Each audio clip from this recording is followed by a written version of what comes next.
Lesson 3, 1-point perspective silhouette landscape.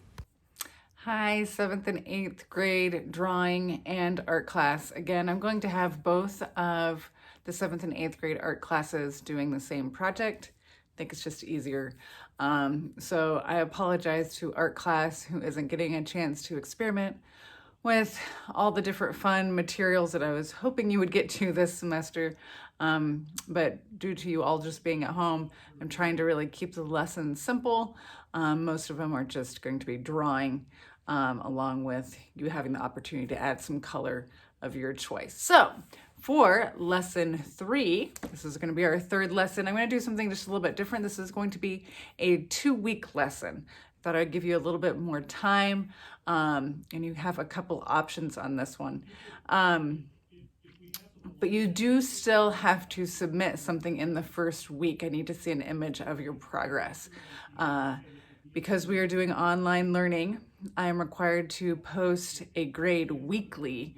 So I have to submit a grade for you each week. And if this is going to be a 2-week lesson, I at least need to see that you're working on it. So you need to have at least started it. So in the first week, you need to make sure that you submit on Google Classroom. Don't email it to me. You have to still submit it, upload it to Google Classroom, the progress that you're making on lesson 3. So in lesson 3, you are going to have the option, you have a choice of what you would like to pick. I'm going to post 3 different projects and you're going to pick just one of them, but they are all focusing on 1-point perspective. So the whole goal for lesson 3 is 1-point perspective. I want you to show me that you understand how to create it by making a horizon line, a vanishing point, and then all the lines converging to that vanishing point, and things get smaller as they recede toward the vanishing point. So there will be a Google slide for each one of the projects. Again, I'm posting 3, but you get to pick one. You're not doing all 3 of them. Just pick which one interests you, or maybe which one you have the materials for. You're picking that one to submit as your perspective for lesson 3, your perspective artwork for lesson 3. All right, in this lesson, 1-point perspective silhouette landscape, you are going to need an 8.5 by 11 clean sheet of drawing paper. If you have larger paper, that's fine. If you have just notebook paper, that will work as well.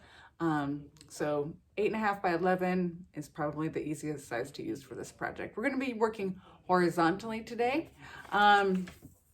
You're also going to need a ruler, a pencil, a Sharpie for the first steps.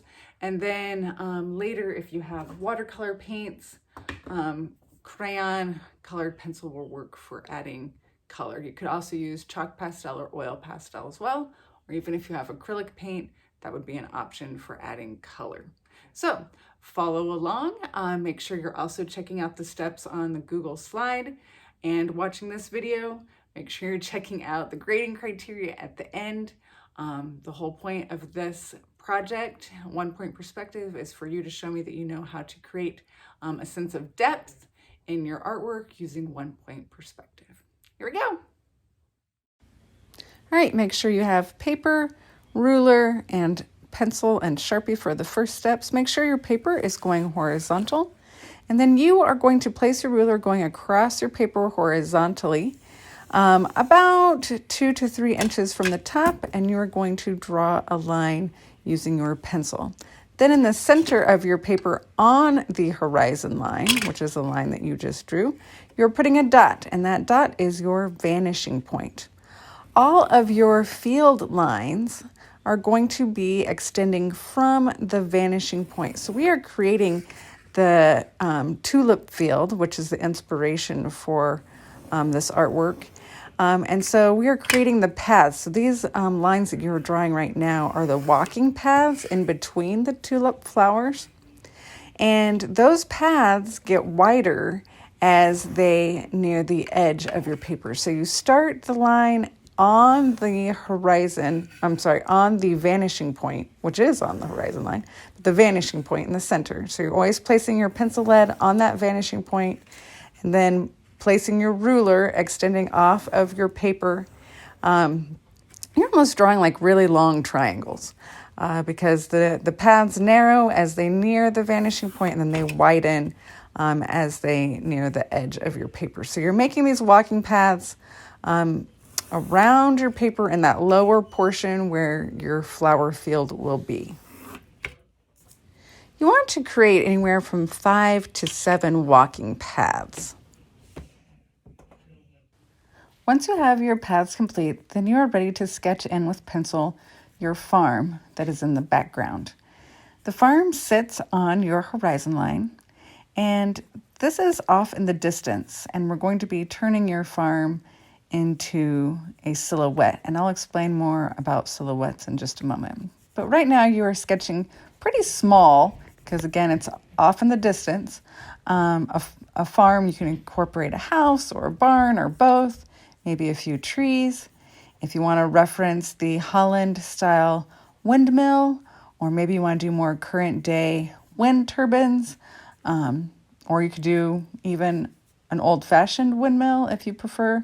But you're putting in some sort of farm scenery that sits on your horizon line.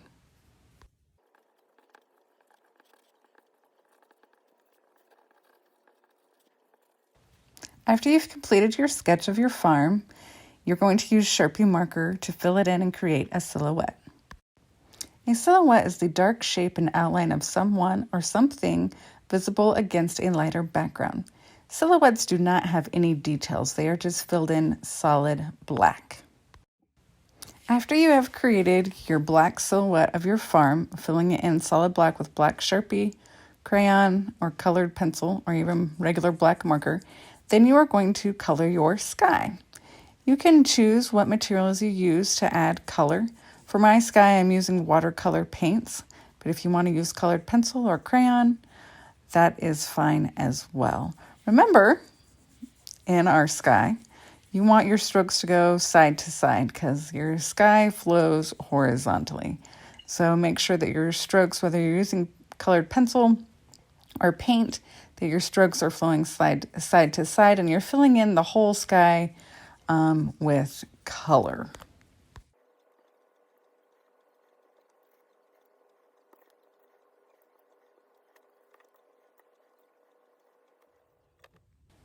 After you've completed adding color to your sky, you are going to color the paths in between your tulip fields. So these are the narrow lines that you made. Sometimes it helps to go ahead and label which ones so you don't get confused. So the more narrow spaces are the walking paths.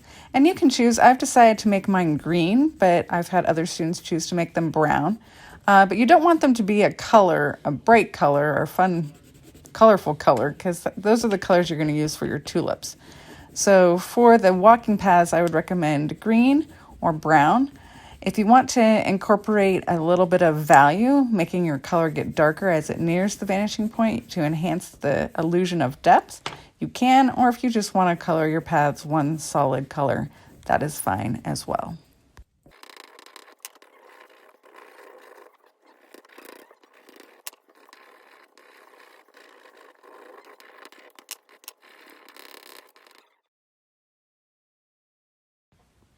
Now it's time to add color to your tulip fields. I'm choosing to continue with crayon, but again, if you'd like to use watercolor, colored pencil, if you have paint, oil pastels work great for this project. Sadly, I did not bring any home with me, so that's why I'm doing the majority of these examples with crayon or colored pencil because I didn't grab any from the classroom to bring home. So anyway, I'm using crayon.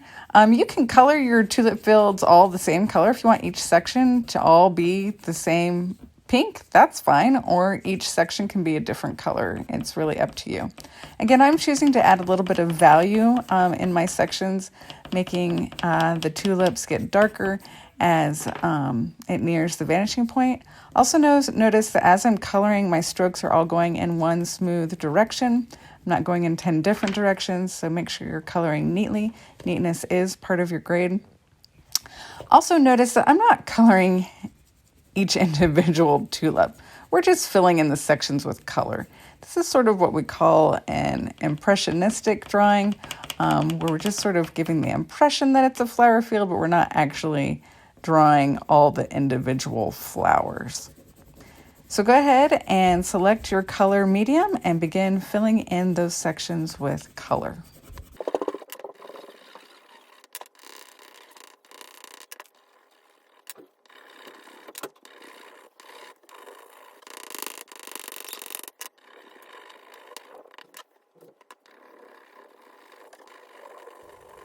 Be sure to check out the Google slide along with this project. And that Google slide has more step-by-step instructions, examples, as well as the grading criteria, which is important for you to be aware of. Remember, for assignment 3, you are only picking one of the 1-point perspective options to submit for a grade. I hope you enjoyed this lesson. I can't wait to see your finished artworks.